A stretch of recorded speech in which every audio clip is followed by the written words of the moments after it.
दोस्तों ये स्टोरी का 34वां भाग है। अगर आपने इस स्टोरी के पिछले वाले भाग नहीं देखे तो मैंने प्लेलिस्ट में मेंशन कर दिया, आप जरूर जाकर के चेकआउट करें। शिवाय ने कहा ओके कहकर फोन कट कर दिया। दूसरी तरफ युग ने वेदांत और सार्थक को सारी बातें बता दी। चारों ही क्रिस के कमरे में बैठे हुए थे। क्रिस के माथे पे पसीना आ रहा था कि वह शादी के लिए बिल्कुल भी तैयार नहीं है। वेदांत बोला तो सीधा जाकर शिवाय जीजू से बात क्यों नहीं करता, उन्हें जाकर सब कुछ सच सच बता दे, वह तेरी प्रॉब्लम सेकंड में ही सॉल्व कर देंगे। और अगर नहीं बता सकता तो जाकर दिव्यांश जीजू को बता दे। अरे तेरे पास तो कितने सारे ऑप्शन है, किसी को भी नहीं बताना तो राजवीर जीजू को ही बता दे। कृष्ण ने ना में गर्दन हिलाते हुए कहा कि फोन पर उसने मुझे धमकी दी है कि किसी को नहीं बताना। सार्थक बोला फिर हमें क्यों बताया। युग ने गुस्से में सार्थक के सिर पर चांटा जड़ते हुए कहा अरे चुप हो जाना, प्रॉब्लम का सलूशन तो बता नहीं रहे, प्रॉब्लम को बढ़ा रहे हो। मुझे बस यह बताओ क्या पॉसिबल है कि हम 2 दिन में मीरा को ढूंढ लेंगे। वेदांत बोला पापा कहते हैं ढूंढने से भगवान भी मिलता है, अगर कोशिश करेंगे तो जरूर मिल जाएगी। युग बोला तो फिर कोशिश करो ना, वरना क्रिस तो टेंशन में ही मर जाएगा। मुझे भी कभी कभी डर लगता है कि इसे हार्ट अटैक ना आ जाए। क्रिस ने भी अगले ही पल अपने सीने पर हाथ रखकर एक्टिंग करते हुए बोला हाँ यार सच में हार्ट अटैक आ जाएगा, पता नहीं उसने कुछ खाया होगा या नहीं। और तभी तो उसके फोन में 2-3 नोटिफिकेशन आए, तो उसने फोन चेक किया तो उसमें मीरा की ही फोटो थी जो खाना खा रही थी। तीनों ने उस फोटो को देखा तो युग ने फिर से कहा यार बड़ा प्यारा किडनैपर है, मीरा को चाइनीज खिला रहा है। हो ना हो किडनैपर का नया नया बिजनेस स्टार्ट किया है, उसे नहीं पता कि कैसे किडनैप करते हैं। क्रिस ने गुस्से में युग को देखा और युग थोड़ा सा पीछे हंसकर धीरे से बोला मजाक कर रहा था। क्रिस ने दांत पीसते हुए कहा मेरी कंडीशन है मजाक सहने की। वेदांत ने दोनों को हाथ दिखाकर शांत रहने का इशारा किया और फिर उस फोटो को ऊपर से लेकर नीचे तक देखने लगा। कुछ सोचकर वेदांत बोला यार तुम्हें नहीं लगता कि यह जो किडनैपर है या मीरा को जानता है। यह सुनकर तीनों के चेहरे के भाव बदल गए। क्रिस बोला तुम यह बात इतने यकीन से कैसे कह सकते हो। वेदांत बोला मीरा का चेहरा देखकर लग रहा है कि मीरा को किसी ने किडनैप नहीं किया बल्कि खुशी खुशी अपने घर में रखा है। तो मुझे यह बताओ तुमने आखिरी बार मीरा को कब देखा था।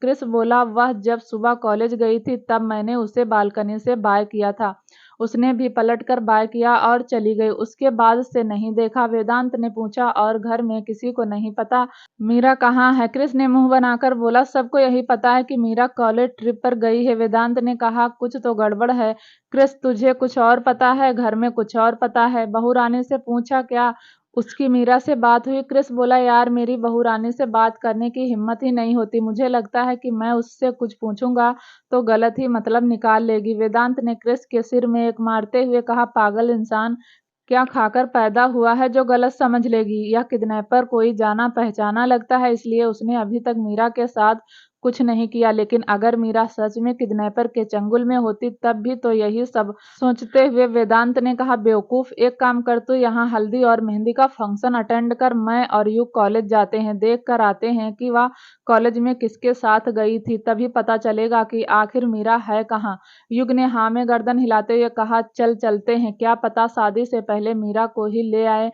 वेदांत ने सार्थक को देखकर कहा मैं और युग जा रहे हैं, तू इस देवदास का ध्यान रख, कहीं सच में इसे हार्ट अटैक ना आ जाए। पहले बताता तो अब तक तो मीरा को रघुवंशी मेंशन की छोटी बहू बना देते। चलो अभी भाई देर नहीं हुई है, 2 दिन तो बहुत हैं। वेदांत बिल्कुल अपने पापा जैसा था, मतलब सारे बच्चे अपने पापा जैसे ही होते हैं। वेदांत और युग दोनों ही मेंशन से बाहर की तरफ जाने लगे। वहीं शिवाय ने दोनों को रोकते हुए कहा कहाँ जा रहे हो तुम दोनों लोग। युग तो राजवीर जैसा सीधा था, वह कुछ बोलता उससे पहले ही वेदांत ने युग का हाथ पकड़ लिया और उसे आंखों ही आंखों में चुप रहने का इशारा किया। लेकिन शिवाय की नजर भी चील जैसी थी। शिवाय को समझ आ गया कि युग सच बताना चाहता है लेकिन वेदांत बताने नहीं देगा। शिवाय मन ही मन बोला ससुर जी क्या पीस पैदा किया है, आपकी टू कॉपी है, किसी से भी नहीं होगा, किसी से नहीं हारेगा, अगर हारा तो समझ लेना दिल के हाथों मजबूर है। शिवाय अपनी जगह से चलकर युग और वेदांत के सामने आकर खड़ा हो गया। फिर उसने एक मीठी सी मुस्कुराहट के साथ पूछा कुछ पूछ रहा हूँ वेदांत सिंह रजावत, अभी तो आए हो, अभी कहाँ चल दिए। अभी तो मैं सिटिंग एरिया में बैठा हुआ सुन रहा था कि बहू रानी मेरे लिए आलू के पराठे बना देना, आलू के पराठे खाए बिना जा रहे हो। वेदांत ने मुस्कुराकर शिवाय को देखा और फिर शिवाय के कॉलर को ठीक करता हुआ बोला, जीजू आपको नहीं लगता कि आप बुढ़े हो गए हैं? शिवाय ने एक आईब्रो चढ़ाकर वेदांत को देखा तो वेदांत ने मुस्कुराकर कहा, मेरे कहने का मतलब है डॉक्टर साहब से बात करते हुए सुना था मैंने आपका बीपी बहुत जल्दी ऊपर नीचे हो जाता है, तो आपको नहीं लगता आपको अपना ध्यान रखना चाहिए? शिवाय ने वेदांत का हाथ पकड़ा और उसे हल्का सा झटकते हुए कहा, यह मेरे सवाल का जवाब नहीं है, बातों को घुमाना भी है तो तरीके से घुमाओ। वेदांत ने हाथ बांधकर कहा, जीजू वह क्या है ना, मैं आपके जितना चालाक नहीं हूँ जो बातों को घुमा दूं। मम्मी पापा से बहुत किस्से सुने हैं आपके, और उससे भी ज्यादा किस्से तो सॉरी भाई और भाभी से सुने हैं। अब एक आधा किस्सा हमें भी बना लेने दो, कल को हमारे भी बच्चे होंगे तो हम अपने बच्चों को क्या सुनाएंगे? अब मैं अपने बच्चों को आपके किस्से तो सुनाऊंगा नहीं, इसलिए मुझे अपने किस्से अलग बनाने पड़ेंगे। इतना कहकर वेदांत ने बड़ी ही मासूमियत और शरारत भरे अंदाज में शिवाय को आंख मार दी। शिवाय को हल्का सा गुस्सा आया। वेदांत बात बनाने में पता नहीं किस पर गया था। रजावत साहब तो इतनी बात कभी नहीं बनाते थे, या तो गोली मारते थे या फिर शांत रहते थे, लेकिन वेदांत का स्टाइल थोड़ा अलग था। सिवाय बोला, तू अपने किस्से बना, बिल्कुल बना, लेकिन अपने किसी को मेरे किस्से के सामने लेकर मत आना। कहीं ऐसा ना हो कि मेरे किस्से तुम्हारे किस्से को कुचलने जानते हो ना। मैं जितना उम्र में तुमसे बड़ा हूँ उससे ज्यादा बड़े मेरे किस्से हैं, तो अपने छोटे छोटे किस्सों को ना सड़क के किनारे पर ही चलाना, बीच में लेकर मत आना। वेदांत भी मुस्कुराकर बोला, पक जीजू अपने किस्सों को आपके किस्सों से दूर रख लूंगा, लेकिन अगर आपका किस्सा मेरे किस्से से टकराया तो इस बार आपके किस्से से एक तरफ हो जाएंगे और मेरे किस्से की चर्चा होगी। अब चलता हूँ, बहुत जरूरी काम से जा रहा हूँ। इतना कहकर वेदांत जाने लगा। जैसे ही युग पलटा वैसे ही शिवाय ने युग का हाथ पकड़ लिया। युग ने भी कसकर आंखें बंद कर ली और फिर पलटकर शिवाय को देखकर बोला, मामा छोड़ दो ना, अब यह तो गलत बात है कि वेदांत पर तो आपकी चली नहीं और आपने मेरा हाथ पकड़ लिया। एक तरफ से युग अपना हाथ खींच रहा था और दूसरी तरफ से शिवाय युग को। शिवाय बोला, पहले मुझे बताकर जा, कहाँ जा रहे हो? वह तो बात बनाकर चला गया। युग ने अपना हाथ खींचते हुए कहा, मैं डेट पर जा रहा हूँ। शिवाय ने गुस्से में कहा, तेरी शक्ल भी है डेट वाली, अभी कौन लड़की है जो तेरे साथ डेट पर जाएगी? सच सच बता, कहाँ जा रहा है? युग अपना हाथ फिर से खींचता हुआ बोला, छोड़ दो ना मामा, सच में डेट पर जा रहा हूँ, और नहीं भी जा रहा तो समझ लो लड़की पटाने जा रहा हूँ। अरे यार मामा, जवान लड़कों के 70 अफेयर होते हैं, अब हर अफेयर आपको थोड़ी ना बताऊंगा। शिवाय ने अपनी तरफ ही युग को खींचते हुए मजाक उड़ाते हुए कहा, 70 अफेयर? अरे तेरे 7 अफेयर भी होते ना तो भी मुझे प्राउड फील होता। तेरे पापा फिर भी लड़कियों में फेमस हैं, लेकिन तूने तो रघुवंशी मेंशन की इज्जत ही खराब की हुई है। अरे एक फीमेल फ्रेंड तो होती। युग अपना हाथ खींचता हुआ बोला, मामा आप मेरी बेइज्जती कर रहे हो। बहुत जल्दी मैं किसी लड़की को डेट कर लूंगा और आप सबसे मिलवाऊंगा। शिवाय बोला, मैं उस दिन का इंतजार करूंगा, लेकिन फिलहाल यह बता तू कहाँ जा रहा है? युग भी इरिटेट हो गया। फिर उसने सामने देख कर कहा, पापा यार अपने सालों को समझा लो ना। यह सुनते ही शिवाय की पकड़ युग पर ढीली हो गई और उसने पलट कर देखा, और इसी मौके का फायदा उठाकर युग ने झटके से अपना हाथ शिवाय के हाथ से खींचा और बिना सेकंड गंवाए वहां से भाग गया। शिवाय ने देखा तो पीछे कोई और नहीं था। शिवाय हैरानी से दोनों भाइयों को बाइक पर बैठ कर जाता हुआ देख रहा था और फिर खुद में ही बड़बड़ाया, इन्हें कहीं शक तो नहीं हो गया कि मीरा मेरे पास है? नहीं नहीं, शक तो नहीं हुआ होगा, हो भी गया तो मुझसे भिड़ जाएंगे और क्या होगा। करीब 1 घंटे बाद ही युग ने बुलेट मीरा के कॉलेज के बाहर रोकी। यह रघुवंशी फैमिली का ही कॉलेज था, जिसमें पूरी रघुवंशी फैमिली ने अपनी स्टडी कंप्लीट की हुई थी। यहीं राजवीर और वीरा ने भी अपनी पढ़ाई कंप्लीट की थी। युग और वेदांत दोनों बाइक से उतरकर अंदर चले गए। अंदर जाकर सबसे पहले वह प्रिंसिपल रूम में गए। युग और वेदांत दोनों ही प्रिंसिपल रूम में बैठे हुए थे, लेकिन वहां प्रिंसिपल नहीं था। युग वह अपने फोन में बिजी हो गया, लेकिन वेदांत की नजरें प्रिंसिपल के कमरे में ही घूम रही थी, जैसे वह उस कमरे में कुछ ढूंढ रहा हो। और आखिरकार वेदांत की नजर एक फोटो फ्रेम पर बन गई। जिसमें एक लड़की थी। उस लड़की के हाथ में एक ट्रॉफी थी जिसे प्रिंसिपल ही उसे दे रहे थे। उस लड़की ने शायद कथक डांस कंपटीशन में ट्रॉफी जीती थी। वेदांत उस फोटो फ्रेम को ही देखता रहा, फिर अपनी जगह से उठकर उस फोटो के पास आया। उसने अपना एक हाथ उस फोटो पर रखा और धीरे धीरे हल्का हल्का उस फ्रेम को सहलाने लगा। उस वक्त वेदांत की आंखों में मिले जुले भाव थे, जैसे वह उसे लड़की को जानता हो और सच में हार गया क्योंकि दिल के हाथों मजबूर था। वेदांत ने अपनी आंखें बंद की और उसकी पुरानी यादें ताजा हो गई। उसे रेस्टोरेंट दिखाई दिया जहां एक कपल बैठे हुए थे और दोनों ही मुस्कुराकर बातें कर रहे थे। दोनों की आंखें बता रही थी कि वह एक दूसरे से कितना प्यार करते हैं। वेदांत बुके लेकर रेस्टोरेंट के गेट पर खड़ा हुआ था और उसकी आंखें लगभग नम हो गई थी। अचानक ही वेदांत के कानों में एक आवाज गूंजी, वेदांत सिंह रजावत, तुम यहाँ। यह सुनते ही वेदांत अपने होश में आया। उसने गहरी सांस ली और अपने इमोशंस को कंट्रोल कर लिया और फिर पलट कर प्रिंसिपल की तरफ देख कर बोला, सर बहुत जरूरी काम था। प्रिंसिपल थोड़ा आगे आए तो वेदांत और युग दोनों ने उनके पैर छू लिए। उन दोनों को देखकर प्रिंसिपल, जो कि करीब 60 साल की उम्र के थे, उन्होंने मुस्कुराकर कहा, कुछ भी कहो लेकिन रघुवंशी खानदान से जुड़े हुए बच्चे भी बड़ों की इज्जत करना जानते हैं। यह सुनकर युग को हंसी आने वाली थी क्योंकि मेंशन से निकलते हुए दोनों ही सिवाय से बहस करके आए थे। प्रिंसिपल ने दोनों को बैठने का इशारा किया। दोनों ही बैठ गए। प्रिंसिपल ने अपना चश्मा ठीक करते हुए दोनों की तरफ देख कर कहा, हाँ तो बताओ क्या जरूरी काम था। युग बात शुरू करता हुआ बोला, सर आप जानते हो रघुवंशी मेंशन से मीरा नाम की लड़की यहाँ पढ़ती है। प्रिंसिपल ने हाँ में गर्दन हिलाई। कहा, तुम्हारे पापा राजवीर और सिवाय रघुवंशी दोनों ही उस लड़की का एडमिशन करवाने आए थे। मैंने तो दोनों से कहा भी था, इस बहाने दोनों आ तो गए वरना आते ही नहीं।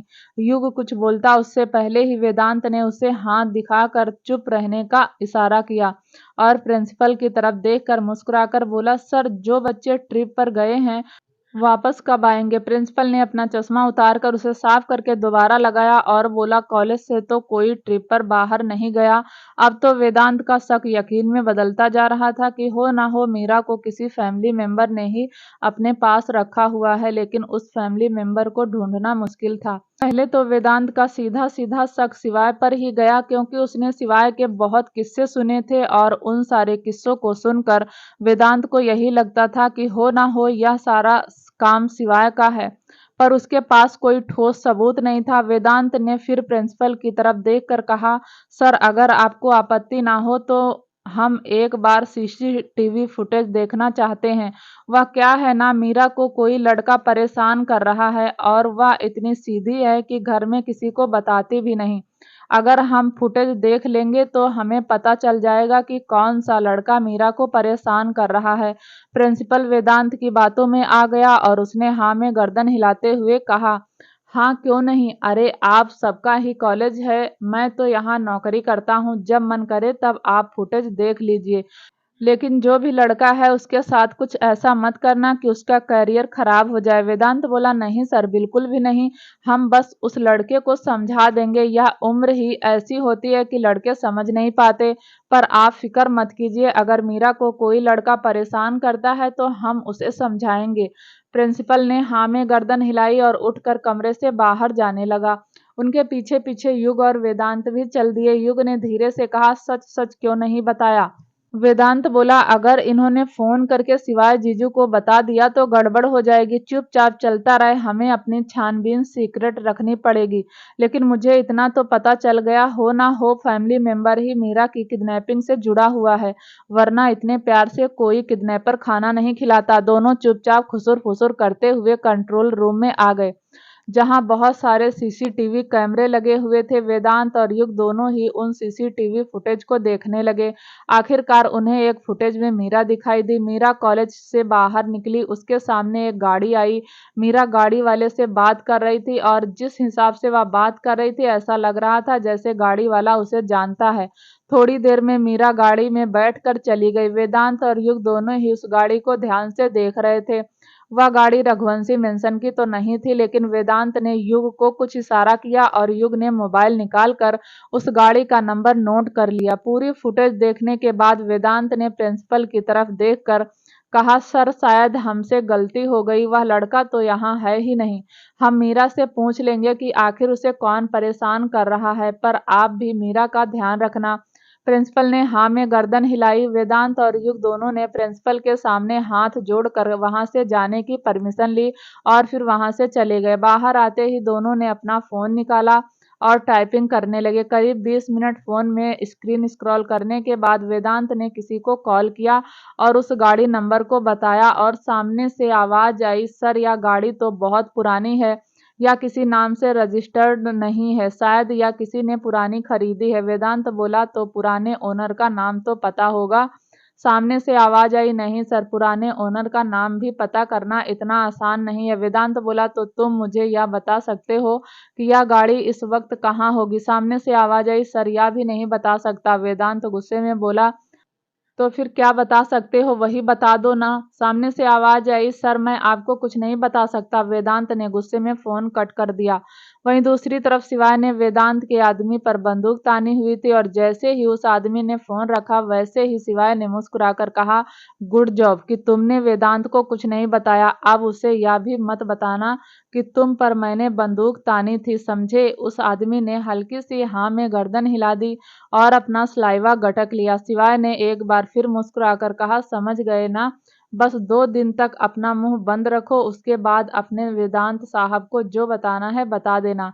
उस आदमी ने हाँ में गर्दन हिला दी और शिवाय वहां से चला गया। दूसरी तरफ वेदांत गुस्से में इधर उधर चक्कर लगा रहा था। उसे समझ नहीं आ रहा था कि वह मीरा तक कैसे पहुंचे। कुछ सोचकर वेदांत ने क्रिस को मैसेज करके कहा, मीरा के जितने भी फोटोग्राफ्स हैं जो तुझे किडनैपर ने भेजी हैं वह सारी मुझे भेज दे। जैसा कि वेदांत ने कहा था वैसे ही क्रिस ने अपने फोन पर आई हुई सारी फोटो वेदांत को भेज दी। वेदांत अभी कॉलेज के बाहर खड़ा हुआ चक्कर लगा रहा था। इसमें दो राय नहीं थी कि वेदांत का दिमाग कुछ ज्यादा ही चलता था। तभी वेदांत का फोन वाइब्रेट हुआ। वेदांत ने फोटो को देखना शुरू किया और उसके पास ही युग भी आ गया। दोनों ही मीरा की फोटोज को देख रहे थे। वेदांत ने एक बार फिर कहा, यार कुछ भी कहो, मीरा किडनैप तो नहीं हुई है। इन फोटोज को देखकर तो नहीं लगता कि उसे किसी ने किडनैप किया है। युग बोला, अगर नहीं किया तो ऐसे वक्त पर रघुवंशी मेंशन से दूर क्यों रखा है? जबकि सब घर में हैं, शादी एंजॉय कर रहे हैं, तो यह दूर क्यों है? कुछ सोचकर वेदांत ने युग की तरफ देखकर कहा, कहीं ऐसा तो नहीं घर में किसी को पता चल गया हो कि क्रिस मीरा से प्यार करता है और उससे शादी करना चाहता है? अब युग की भी आंखें खुल गई। वह बोला, हो सकता है किसी को पता चल गया हो, लेकिन मैंने किसी को कुछ नहीं बताया और बताया क्रिस ने भी नहीं है। और मीरा, उसे तो पता ही नहीं कि क्रिस से प्यार करता है, तो फिर किसी को कैसे पता चला होगा? वेदांत का दिमाग घूमने लगा और उसका पहला शख्स शिवाय पर ही गया, लेकिन प्रूफ नहीं था। वेदांत फिर से उन फोटोज को देखने लगा और तभी उसकी नजर एक फोटो पर गई जिसके पीछे एक फोटो फ्रेम था और उस फोटो फ्रेम में फैमिली थी। वेदांत का शक धीरे धीरे यकीन में बदलने लगा क्योंकि उसे वैसा ही फोटो फ्रेम अपने घर में देखा था। वेदांत ने फोटो को जूम करके देखा, लेकिन बहुत ज्यादा धुंधला और ब्लर था। वेदांत ने फोटो युग को दिखाते हुए कहा, युग देख जरा। युग ने उस फोटो को देखा तो उसकी आंखें भी बड़ी हो गई। युग बोला, यार यह तो वही फोटो है। वेदांत बोला, कौन सी फोटो? युग बोला, वही जो हमने दिवाली पर साथ खिंचवाई थी आज से 3 साल पहले। वेदांत ने हाँ में गर्दन हिला दी। युग फिर बोला, यार दिखने में तो ऐसी लग रही है लेकिन यकीन से नहीं कह सकते। वेदांत बोला, तेरे मोबाइल में यह फोटो है? युग ने हाँ में गर्दन हिलाई और अपना फोन निकालकर उसमें उस फोटो को देखने लगा और फाइनली दोनों ने उस फोटो को उस फोटो से मैच किया तो वेदांत का शक यकीन में बदल गया। वेदांत बोला, हो ना हो यह काम घर के किसी होनहार बंदे का ही है। खैर छोड़ो, इस होनहार बंदे को तो मैं बाद में बताऊंगा, बड़ा अक्कड़ रखता है, अब उसकी अक्कड़ ढीली हो जाएगी। युग ने हैरानी से बोला, पर तू किसकी बात कर रहा है? वेदांत ने कहा, सिवाय जीजू की। यह सुनकर युग की आंखें हैरानी से फैल गई। युग बोला, तू इतनी यकीन से कैसे कह सकता है? वेदांत बोला, वह कहते हैं ना, ऐरावत के बिना कोई ऐरावत पर नहीं चढ़ता। तू वह सब छोड़, बाइक स्टार्ट कर, फार्म हाउस चलते हैं। हो ना हो मीरा हमें वहीं मिलेगी। वहीं दूसरी तरफ रघुवंशी मेंशन में फंक्शन हो रहे थे, लेकिन क्रिस और बानी दोनों का ही दिल फंक्शन में नहीं था। अभिमान का बिल्कुल भी मन उन सबके बीच में बैठने का नहीं था। उसके दिल में अब भी कार्तिक की यादें उतर नहीं रही थी, लेकिन आराध्या का दिल रखने के लिए वह सबके साथ बैठा हुआ था। और तभी अभिमान का फोन वाइब्रेट हुआ। अभिमान उठकर जाने लगा तो आराध्या ने अभिमान का हाथ पकड़कर पूछा, अभी तो आए थे, अभी फिर जा रहे हो? बैठो ना, थोड़ी देर में हल्दी का फंक्शन शुरू हो जाएगा। अभी बहुत जरूरी काम है, रिसीव करके आता हूँ, तुम बैठो। इतना कहकर उसने अपना एक हाथ आराध्या के गाल पर लगाया और आराध्या के चेहरे पर मुस्कुराहट आ गई। धीरे धीरे दोनों के बीच में एक मीठा सा रिश्ता तो बन गया था, लेकिन अभी भी दोनों खुलकर बात नहीं करते थे। अभिमान अपना फोन लेकर गार्डन में आ गया। उसने फोन रिसीव करते हुए कहा, हाँ बोलो वामिका, का कुछ पता चला? कहाँ रहती है? वहीं दूसरी तरफ से आवाज आई, सर एक गलती हो गई। वह लड़की वामिका नहीं, बल्कि मैंने पूरी छानबीन करके देखा है। कार्तिक जिस लड़की से प्यार करता था उस लड़की ने कार्तिक का दिल तोड़ दिया। आप सही कह रहे हो। कार्तिक की दादी ने जो कुछ भी बताया था वह बिल्कुल सही था। कार्तिक की मौत के पीछे उस लड़की का हाथ है। उसने ही कार्तिक को सुसाइड करने को उकसाया है। मेरे पास एक रिकॉर्डिंग है जो मैंने बड़ी मुश्किल से पुलिस वालों से निकलवाई है। उस लड़की ने पुलिस वालों को भी पैसे खिला दिए थे, जिस वजह से पुलिस वालों ने उस रिकॉर्डिंग को डिस्ट्रॉय करने की कोशिश की थी, लेकिन मैंने थोड़ी जान पहचान निकाल कर वह रिकॉर्डिंग निकलवाई है। मैं आपको वह रिकॉर्डिंग भेज रहा हूँ। अभिमान के चेहरे पर टेंशन आ गई। पहले ही 2 दिन से वह ठीक से सोया नहीं था और न ही ठीक से खा पी रहा था, और अब इस आदमी की बात सुनकर उसका दिमाग और ज्यादा खराब होने लगा। अभिमान ने इस वक्त थोड़ा गुस्से में कहा, तुम्हारा दिमाग तो खराब है। पहले तुमने मुझे कहा कि वह लड़की वामिका है, अब तुम कह रहे हो कि तुम्हारी इन्फॉर्मेशन गलत है। तो तुम मुझे ठीक से बताओगे कि क्या सही है और क्या गलत? दूसरी तरफ से आवाज आई, सर मैं आपको रिकॉर्डिंग भेज देता हूँ, आपको खुद पता चल जाएगा कि कार्तिक सर की मौत कैसे हुई। अभिमान ने ओके कहकर फोन कट कर दिया। थोड़ी ही देर में उसके फोन पर 2-3 नोटिफिकेशन की वाइब्रेशन हुई। अभिमान उस रिकॉर्डिंग को सुनने ही वाला था कि वैसे आराध्या आई और बोली, क्या हुआ अभिमान, परेशान हो? अभिमान ने पलटकर आराध्या को देखा और बोला, नहीं परेशान नहीं हूँ, मैं ठीक हूँ। तुम्हें मेरी इतनी टेंशन लेने की जरूरत नहीं है, बस अपना और हमारे बच्चे का ख्याल करो। आराध्या मुस्कुराकर बोली, यकीन नहीं आता, जो इंसान मेरी शक्ल देखकर भी चिढ़ जाता था आज वह मुझे ख्याल रखने के लिए कह रहा है। अभिमान के चेहरे पर हल्की सी मुस्कुराहट थी। वह बोला, इस वहम में मत रहना कि तुम्हारे लिए कह रहा हूँ, अपने बच्चे के लिए कहता हूँ, समझ गई? इतना कहकर उसने आराध्या की बाजू पकड़ी और उसे प्यार से अंदर ले गया। आराध्या को यह बात कहीं चुभ जाती थी, लेकिन अभिमान फिक्र तो आराध्या की भी करता था, बस कहता नहीं था, और आराध्या उसके अनकहे शब्दों को समझती नहीं थी। अभिमान के चेहरे पर एक मीठी सी मुस्कुराहट थी। उसने अपनी आंखें नहीं खोली। वह सोच रहा था कि वह आराध्या को ऐसा क्या कहे कि उसकी बात बैलेंस हो जाए। कुछ सोचकर उसने धीरे से अपनी एक आंख खोली और आराध्या को हंसी आ गई और वह जोर जोर से हंसने लगी। अभिमान के चेहरे पर भी अब मुस्कुराहट आ गई।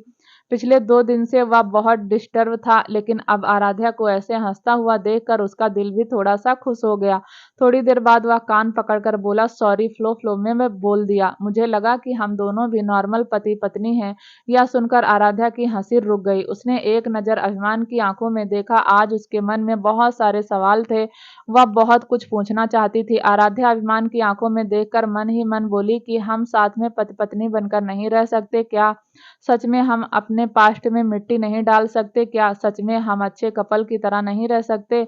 अभिमान भी आराध्या की आंख में देखकर मन ही मन बोला, बिल्कुल बन सकते हैं एक अच्छे कपल, एक आइडियल कपल, बिल्कुल मम्मी पापा की तरह। तुम कुछ कहो तो एक बार तो कहो कि तुम मेरे साथ खुश हो, एक बार तो कहो कि मेरा बदलाव तुम्हें अच्छा लग रहा है। थोड़ा सा भी हिंट दे दोगी तो मैं समझ जाऊंगा। मैं तो बहुत अभिमानी हूँ, मैं नहीं झुकने वाला, मैं नहीं कहूंगा तुम्हें अपने दिल की बात। अगले ही पल आराध्या ने अपनी पलकें झुकाई और उठकर कबर्ड की ओर चली गई और उसमें से एक मेहंदी कलर का सूट निकाल कर क्लोसेट की ओर चली गई। उसके जाते ही अभिमान भी सोफे पर आकर लैपटॉप चलाकर बैठ गया, लेकिन उसका ध्यान बार बार आराध्या के चेहरे की तरफ ही जा रहा था, उसकी आंखों की तरफ जिसमें बहुत सारे सवाल थे, लेकिन अभिमान अपने गुरूर के चलते उन सवालों का जवाब नहीं देना चाहता था।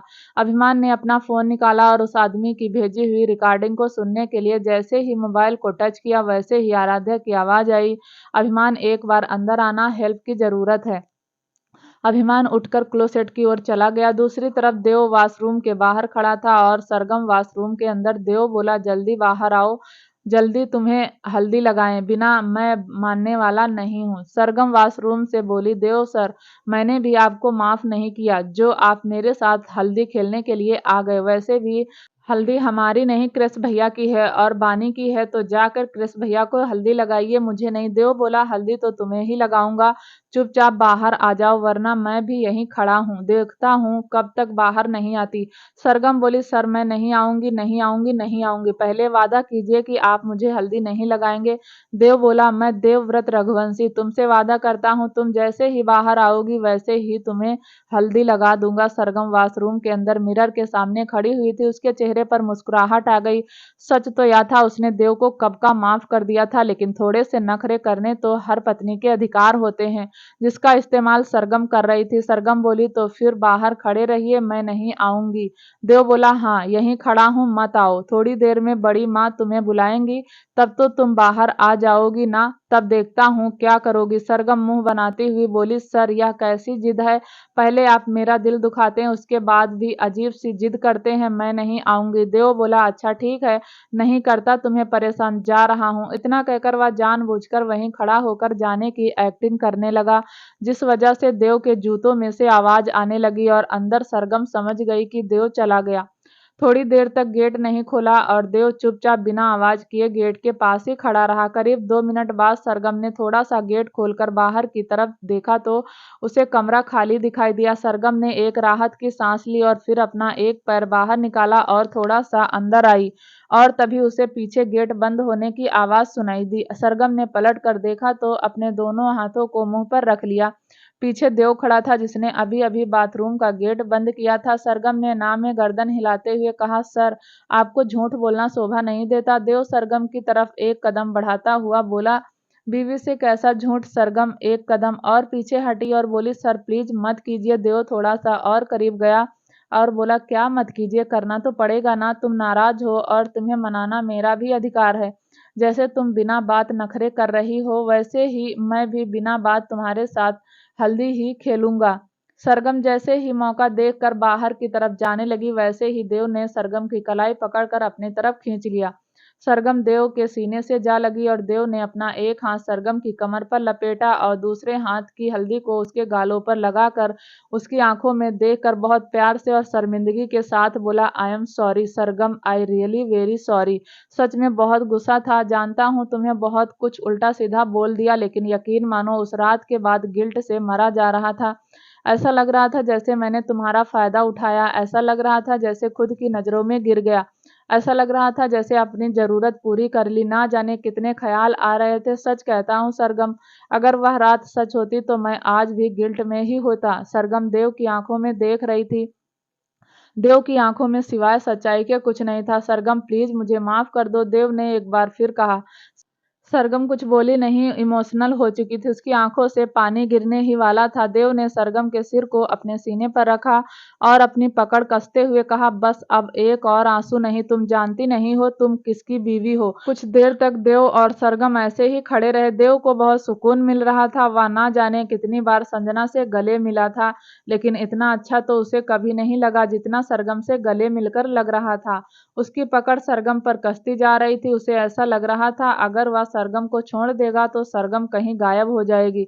अगले ही पल देव ने अपना चेहरा सरगम की गर्दन में छुपाते हुए धीरे से और प्यार से पूछा तुमने मुझे माफ कर दिया। सरगम ने ना में गर्दन हिला दी। देव के चेहरे पर मुस्कुराहट आ गई।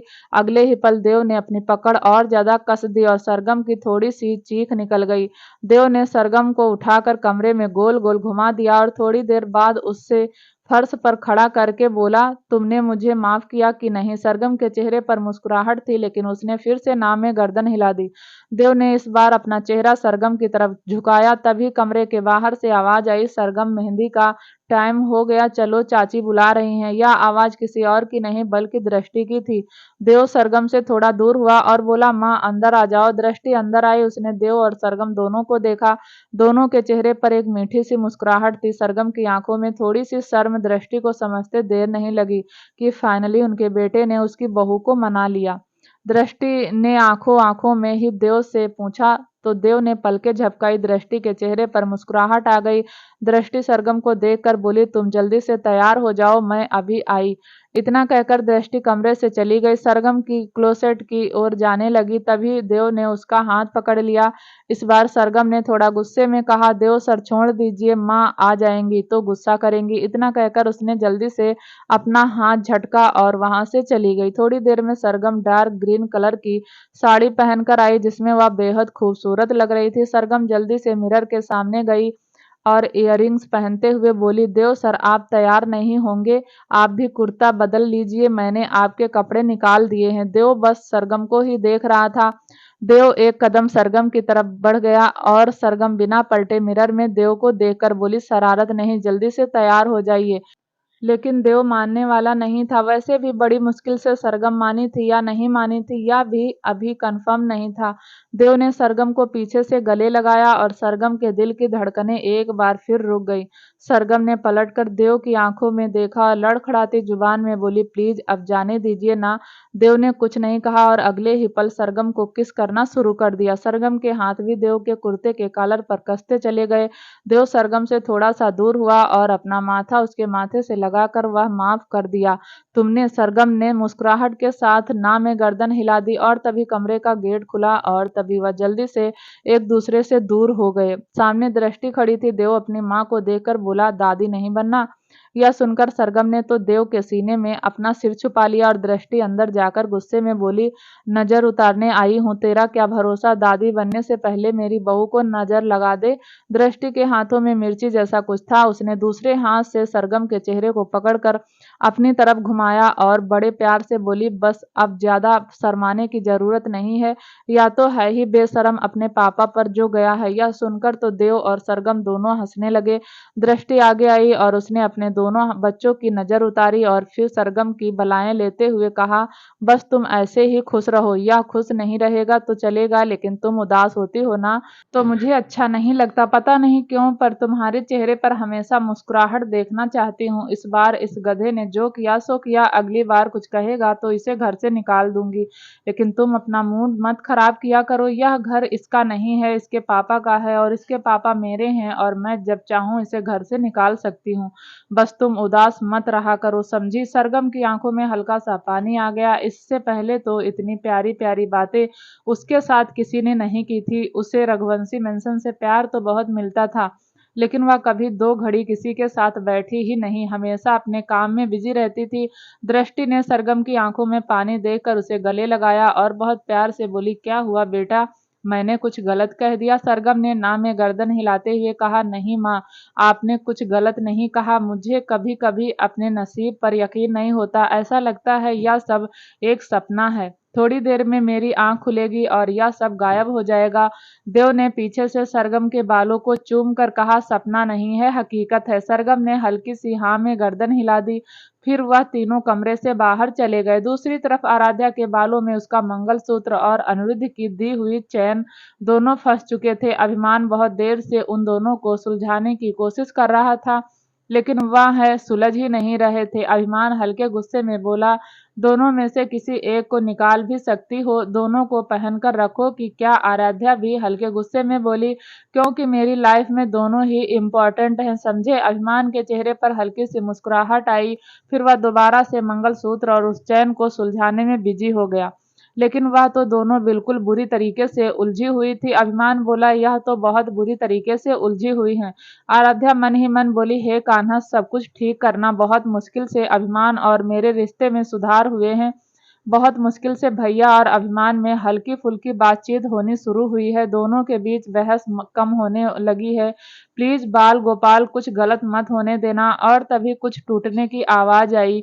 आराध्या का दिल जोरों से धड़कने लगा। उसने पलट कर अभिमान की ओर देखा तो अभिमान ने आंखों से अपने हाथ की तरफ इशारा किया और आराध्या अभिमान की नजरों को फॉलो करते हुए देखा तो उसकी आंखें और ज्यादा हैरानी से फैल गई। आराध्या का मंगलसूत्र टूट चुका था, जबकि चैन उसके गले में ही थी। आराध्या की आंखें नम हो गई। उसने नम आंखों से लेकिन गुस्से में कहा, यह क्या किया तुमने? मंगलसूत्र तोड़ दिया? अभी तो हमारी शादी को कुछ महीने भी नहीं हुए, तुमने यह तोड़ भी दिया। अभिमान को इन चीजों की ज्यादा समझ नहीं थी। वह बहुत आराम से आराध्या को समझाते हुए बोला, मंगलसूत्र ही है, इतना ओवर रिएक्ट क्यों कर रही हो? दूसरा दिलवा दूंगा। आराध्या गुस्से में बोली, मंगलसूत्र है, ज्वेलरी नहीं। जब मन में आया बदल लिया और जब मन में आया दूसरा ले लिया। या तुमने मुझे फेरों के वक्त पहनाया था, उस वक्त इसमें भगवान विराजमान थे, तुम कुछ नहीं समझोगे, कुछ भी नहीं। इतना कहकर उसने अभिमान के हाथों में से मंगलसूत्र उठाया और अपने आंसू पोंछते हुए वहां से चली गई। अभिमान खुद में ही बड़बड़ाया, यह मंगलसूत्र ही तो था, इतना रिएक्ट करने की क्या जरूरत थी। आराध्या रोते रोते हीर के कमरे में गई। हीर उस वक्त हर्षवर्धन के कपड़े कबर्ड में से निकाल रही थी। जैसे ही उसकी नजर आराध्या पर गई, वह जल्दी से आराध्या के पास आई और बोली, क्या हुआ बच्चा, रो क्यों रही हो? आराध्या रोते रोते बोली, यह देखो अभिमान ने क्या किया, मेरा मंगलसूत्र तोड़ दिया। यह देखकर हीर का चेहरा भी उदास हो गया। तभी पीछे से आर्या आई और आराध्या की बाजू पकड़कर अपनी तरफ घुमाते हुए बोली, क्या हुआ बच्चा? आराध्या ने आर्या को गले लगा लिया और फूट फूट कर रोने लगी। उसे बहुत घबराहट हो रही थी। आर्या बोली, आराध्या क्या हुआ, इतना क्यों रो रही हो? तभी हीर ने अपने हाथ में पकड़ा हुआ मंगलसूत्र आर्या को दिखाते हुए कहा, इसलिए रो रही है, इसका मंगलसूत्र टूट गया। आर्या को भी टूटा हुआ मंगलसूत्र देखकर घबराहट होने लगी, लेकिन फिर उसने आराध्या को समझाते हुए कहा, तो इसमें रोने वाली क्या बात है, कल ही सुनार से कहकर इसे ठीक कर देती हूँ, तुम तो ऐसे रो रही हो जैसे पता नहीं क्या हो गया। कुछ नहीं हुआ, मन में उल्टे सीधे विचार मत लाओ, सब ठीक है। हीर ने भी आराध्या के बालों पर हाथ फेरते हुए कहा, आराध्या देखो, आर्या ठीक कह रही है, कुछ नहीं होगा, तुम बेकार में इतनी पैनिक हो रही हो, सब ठीक हो जाएगा, देखना 2-3 घंटे में ही तुम्हारा मंगलसूत्र ठीक हो जाएगा। बहुत ज्यादा समझाने पर आराध्या को थोड़ी तसल्ली हुई, लेकिन फिर भी उसका दिल जोरों से धड़क रहा था। इतनी मुश्किल से तो वह उसके और अभिमान के बीच में सब कुछ ठीक होने लगा था और अब मंगलसूत्र टूटना उसे अच्छा नहीं लग रहा था, लेकिन हीर और आर्या ने उसे समझा दिया था। दूसरी तरफ वेदांत फुल स्पीड से बाइक चला रहा था और तभी पीछे बैठे युग ने कहा, भाई थोड़ा धीरे चला ले, इतनी तेज चलाने की जरूरत नहीं है। वेदांत बोला, जरूरत है, तू चुपचाप बैठा रह। इतना कहकर उसने फिर से स्पीड बढ़ा दी। ऐसा नहीं था कि युग को बाइक पर डर लगता था, लेकिन पिछली बार जब वह राजवीर के पीछे बैठा था तब उसे समझ आ गया था कि जान बहुत कीमती होती है। युग ने एक बार फिर कहा, वेदांत तू प्लीज धीरे चला ले। वेदांत ने इस बार स्पीड कम की और बोला, तुझे डर लगने लगा? युग बोला, डर नहीं लगता यार, लेकिन पिछली बार पापा ने मुझे समझाया था कि जान कीमती होती है। वेदांत ने हंसकर कहा, चल फिर मान लेते हैं राजवीर जीजू की बात, और उसने स्पीड कम कर ली। लेकिन अगले ही पल उसने झटके से ब्रेक मारी, जिस वजह से उसकी बाइक थोड़ी सी टेढ़ी हो गई और वह वहीं सड़क पर गिर पड़े और दोनों भाई रोल होते हुए सड़क के किनारे जा गिरे। वेदांत जल्दी से उठा, उसने युग को हाथ देकर उठाया और अपने कपड़े झाड़े और फिर अपनी बाजू फोल्ड करता हुआ पूरे गुस्से में जाकर उस गाड़ी वाले के शीशे में खींच कर एक पंच मारा। पंच इतनी जोर का था कि गाड़ी के शीशे में क्रैक आ गया और फिर चिल्लाता हुआ बोला, साले बाहर निकल, बाहर निकल, अभी तेरी अक्कड़ निकालता हूँ, अभी तेरी हेकड़ी निकालता हूँ, इतनी बड़ी बाइक तुझे दिखाई नहीं दी, बाहर निकल साले निकल। इतना कहकर वेदांत ने पैर से ही गाड़ी के दरवाजे पर मारना शुरू कर दिया, लेकिन गाड़ी का गेट नहीं खुला। अब तो युग को भी गुस्सा आ गया, वह भी आगे आया। उसने बोनट पर इतनी जोर से पैर मारा और बोला, बाहर निकल कुत्ते कमीने, बाहर निकल, तेरी अक्कड़ अभी निकालते हैं, हमें कुछ हो जाता ना तो हमारे घर वाले तुझे छोड़ते नहीं, बाहर निकल। इतना कहकर उसने भी गाड़ी पर मारना शुरू कर दिया और तभी गाड़ी का गेट हल्का सा खुला। वेदांत थोड़ा सा पीछे हट गया और दूसरी बाजू फोल्ड करता हुआ बोला, खोल दरवाजा, जल्दी से बाहर आ। इस बार गाड़ी का पूरा गेट खुला और एक आदमी बाहर आया, लेकिन उस आदमी ने चेहरे पर नकाब पहना हुआ था और सिर पर टोपी। वेदांत ने उस आदमी को देखकर दांत पीसते हुए चिल्लाते हुए कहा, दिखाई नहीं देता, अंधे हो, गाड़ी चलानी नहीं आती? उस आदमी ने बहुत धीरे से और प्यार से कहा, बच्चे तुमने मेरी गाड़ी का शीशा तोड़ दिया। वेदांत को गुस्सा आ गया, उसने एक और पंच गाड़ी के शीशे पर मारा और वह गाड़ी का शीशा जहां से क्रैक आई थी वह सब सच में टूट गया। उस आदमी ने एक नजर गाड़ी के शीशे को देखा और एक नजर वेदांत को। वेदांत ने बिना सोचे समझे एक पंच उस आदमी को मारने की कोशिश की तो उस आदमी ने वेदांत का हाथ वहीं पकड़ लिया। आई एम सॉरी, मेरी वजह से तुम्हारा एक्सीडेंट हुआ, बदले में तुमने मेरी लग्जरी गाड़ी तोड़ दी, हिसाब बराबर। अब मार पिटाई पर मत आओ, क्योंकि अगर मैंने हाथ उठाया तो किसी के सामने हाथ उठाने लायक नहीं रहोगे। यह सुनकर तो वेदांत और युग दोनों को गुस्सा आ गया। युग भी आगे आया और उस आदमी को मारने के लिए जैसे ही हाथ बढ़ाया, उस आदमी ने युग का हाथ दूसरे हाथ से पकड़ लिया। उस आदमी ने वेदांत और युग दोनों का हाथ पकड़ रखा था और एक साथ ही उन दोनों का हाथ झटक दिया। वेदांत युग 2 कदम पीछे हट गए। दोनों की आंखें हैरानी से फैल गई थी। उस आदमी ने अपनी टोपी उतारी। उस आदमी के सिल्की बाल बहुत सुंदर थे, लेकिन थोड़े थोड़े ब्राउन थे। देख कर पता चल रहा था कि कोई मैच्योर पर्सन ही है। फिर उस आदमी ने अपना मास्क उतारा और अपने चेहरे पर आए हुए हल्के से पसीने को बहुत स्टाइल से साफ किया। वेदांत और युग दोनों की आंखें हैरानी से फैल गई। वेदांत ने धीरे से युग से कहा, यार, मुझे तो लगा कोई 25 साल का आदमी होगा, लेकिन यह तो थोड़े ज्यादा बड़े लग रहे हैं। 50 साल के तो होंगे ना? युग ने कहा, पता नहीं यार, लेकिन शरीर देखकर कहीं से भी 50 साल का नहीं लगता। ऐसा लगता है जैसे जिम में 4-5 घंटे तो आराम से बिताते हैं। उस आदमी ने अपनी बाहें फोल्ड करते हुए कहा, शर्म नहीं आती अपने बाप की उम्र के आदमी के साथ बदतमीजी करते हुए? वेदांत गुस्से में आगे आया और बोला, और बाप की उम्र के आदमी को शर्म नहीं आती बच्चों का एक्सीडेंट करते हुए? वह आदमी बोला, बच्चे, तुम बाइक बहुत बदतमीजी से चला रहे थे। शुक्र मनाओ मैंने टाइम पर ब्रेक मार दी, वरना अब तक तुम्हारे माँ बाप तुम्हारे लाश पर रो रहे होते। यह बात सुनकर वेदांत को गुस्सा आ गया। उसने उंगली दिखाते हुए कहा, बाप की उम्र के हो, नहीं बाप से थोड़े छोटे हो, इसीलिए लिहाज कर रहा हूँ, वरना वेदांत किसी को छोड़ता नहीं है। उस आदमी ने हाथ बांधकर कहा, अच्छा, इतना घमंड है तुम्हें अपने ऊपर, तो चलो 2-2 हाथ हो जाए। वैसे भी इन हाथों ने बहुत साल तक किसी को मारा नहीं। अब इतने दिनों बाद इंडिया आया हूँ तो 1-2 की पिटाई तो कर ही दूं, खाता खुल जाएगा। अब तो युग को भी गुस्सा आ गया। वह भी थोड़ा सा आगे आया और बोला, वाह अंकल, तुम्हारी उम्र का लिहाज कर रहे हैं। इसका मतलब यह नहीं जो मुंह में आएगा वह बोल दोगे। तुम्हें क्या लगता है कि हम हाथ नहीं उठा सकते? तुम हमें मारोगे और हम पिट लेंगे? वह तो हम बड़ों की इज्जत करते हैं, इसलिए कुछ कह नहीं रहे। उस आदमी ने आईब्रो चढ़ाकर बहुत प्यार से कहा, तुम अपने बड़ों की कितनी इज्जत करते हो मैं 5 मिनट पहले देख चुका हूँ। पहले गलती करते हो, उसके बाद ताकत दिखाकर मेरी गाड़ी का शीशा भी तोड़ दिया। और तुम तो शायद टायर पर पैर मार रहे थे ना, और मुझे कुछ मीठे मीठे से प्यारे प्यारे से वचन भी बोल रहे थे। अब वेदांत और युग दोनों ने अपना सलाइवा गटक लिया, क्योंकि उन दोनों ने तो जी भरकर उस आदमी को गाली दी थी। इतने में वह आदमी फिर बोला, चलो निकलो यहाँ से, बहुत बकवास हो गई। एक और शब्द कहा तो थप्पड़ सीधा गाल पर आ जाएगा। अपनी बाइक उठाओ और जाओ यहाँ से। वेदांत ने गुस्से में कहा, नहीं जाएंगे, क्या कर लोगे? लेकिन युग ने समझदारी दिखाते हुए वेदांत की बाजू पकड़ी और उसे थोड़ा सा खींचते हुए कहा, अरे चलना बुजुर्ग है क्या अंकल से लड़ना? यार, कोई और होता तो अब तक बता देते, चलना चल।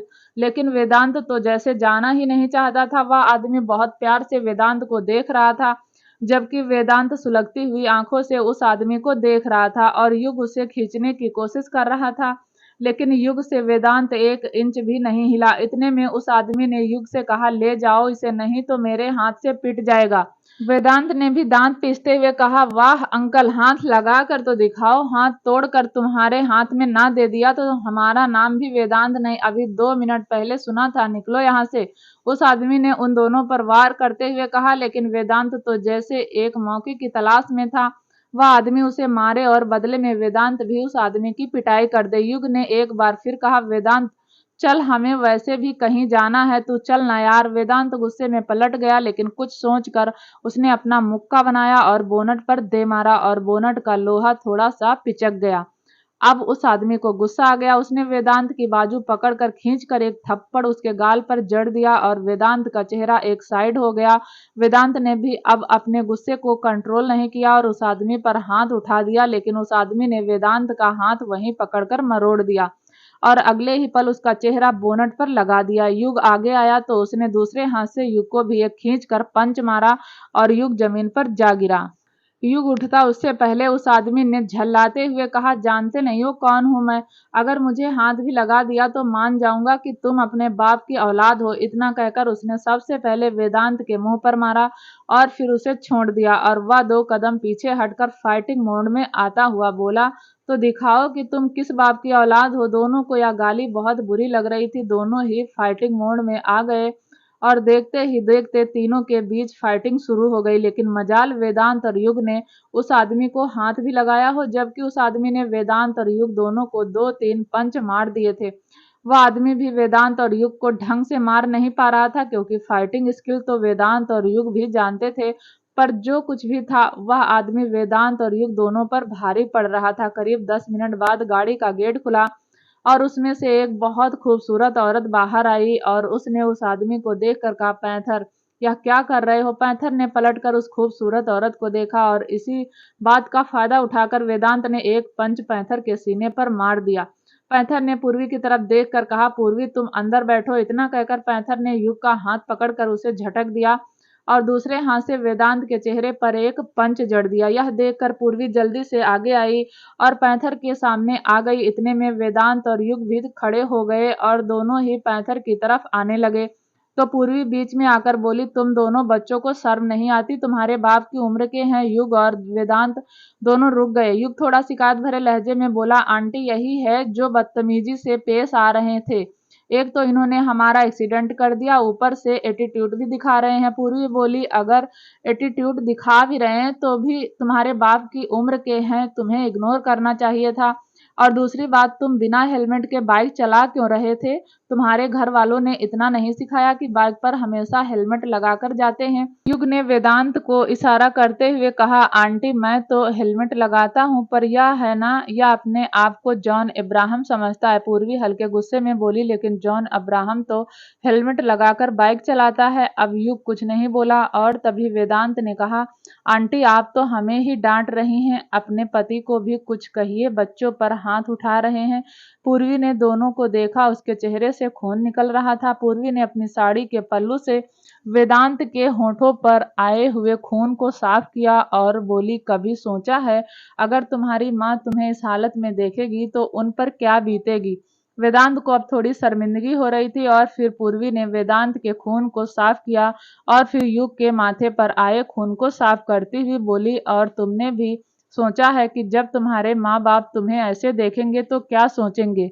युग ने धीरे से कहा, पापा को पता चल गया तो जान से मार देंगे। पूर्वी ने सुन लिया और बोली, जब पता है कि तुम्हारे पापा को पता चल जाएगा तो वह तुम्हें जान से मार देंगे तो क्या जरूरत है यह सब करने की? इग्नोर भी तो कर सकते हो। सामने वाला पागल है तो क्या तुम भी पागल हो जाओगे? यह सुनकर युग और वेदांत दोनों ने पैंथर की ओर देखा और पैंथर ने हैरानी से पूर्वी की तरफ। पूर्वी फिर गाड़ी के पास आई और उसने वेदांत के हाथ पर पानी डालकर साफ किया क्योंकि उसके हाथ में खून आ रहा था। और पूर्वी बोली, बेटा हर जगह लड़ाई नहीं करनी चाहिए, कुछ जगह बातों को इग्नोर भी कर देते हैं, लड़ाई से कभी किसी का भला नहीं हुआ है। इतना कहकर उसने पैंथर को देखा।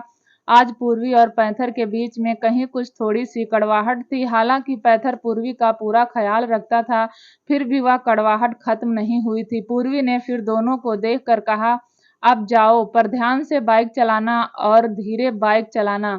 दोनों ही आज्ञाकारी बच्चों की तरह जाने लगे, लेकिन कुछ सोचकर वेदांत पलटा और पूर्वी को देखकर बोला, लेकिन आपने अपने पति को तो कुछ कहा ही नहीं, गलती तो उनकी भी थी ना?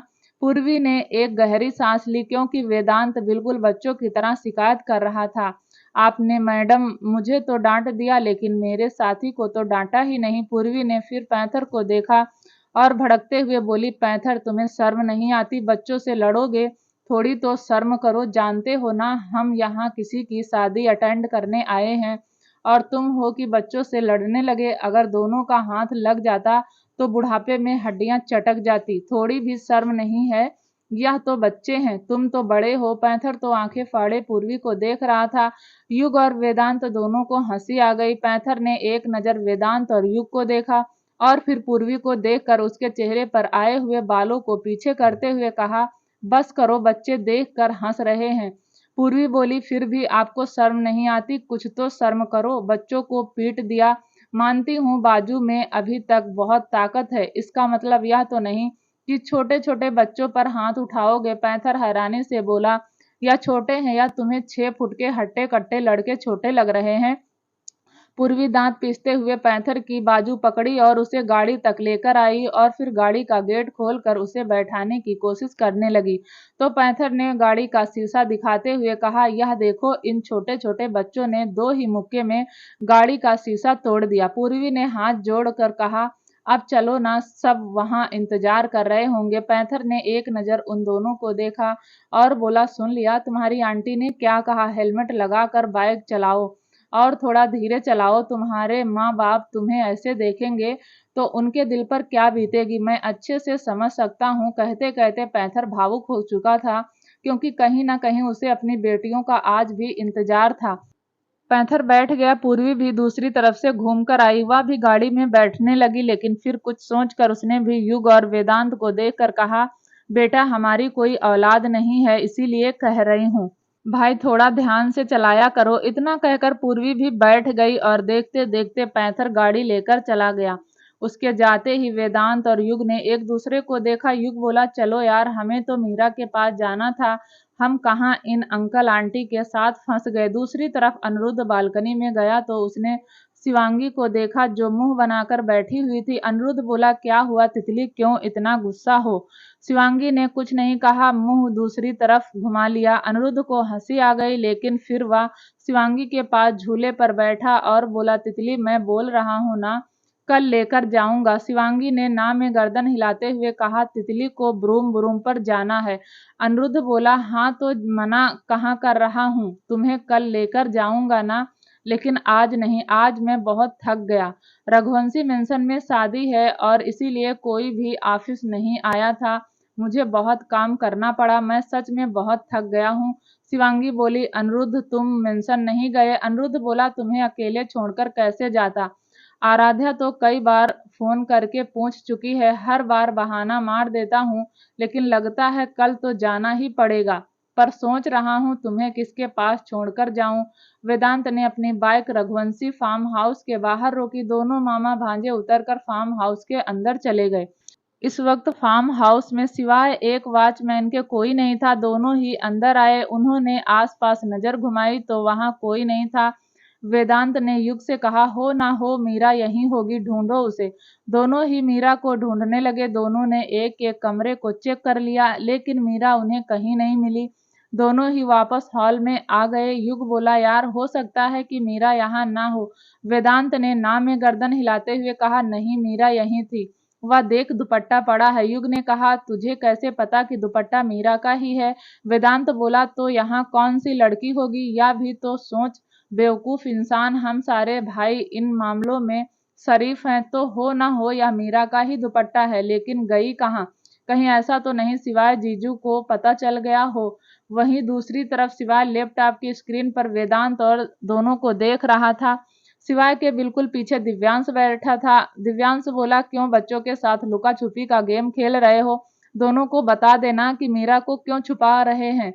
सिवाय बोला, आज यह बात बताएंगे, कल को कोई और गेम खेलेंगे तो वह बात भी बतानी पड़ेगी। अगर सारे पत्ते बच्चों के सामने खोल कर रख दिए तो उन्हें पता नहीं चल जाएगा कि हम लोग अपने टाइम में कितना खतरनाक थे। वैसे हार तो यह लोग भी नहीं मानते। जहां तक वेदांत को जानता हूँ, ससुर जी की टू कॉपी है। अगर वेदांत को पता चल जाए कि ससुर जी किसी जमाने में माफिया किंग थे तो क्या बीतेगी वेदांत पर। दिव्यांश ने हंसकर कहा, अरे कुछ नहीं बीतेगी, वेदांत की तो आंखें भी दिखता है कि वह कितना स्ट्रांग है। सिवाय बोला, कल तक की बात है, एक बार बानी के पापा का पता चल जाए, उसके बाद मीरा की शादी फिर क्रिस से करवा देंगे। क्रिस भी खुश हो जाएगा और सिंड्रेला चाची भी खुश हो जाएंगी। क्या होगा आगे जानने के लिए प्लीज दोस्तों चैनल को लाइक शेयर सब्सक्राइब जरूर करें, ताकि जब भी वीडियो डाले आपको नोटिफिकेशन तुरंत मिले। तब तक के लिए नमस्कार, धन्यवाद।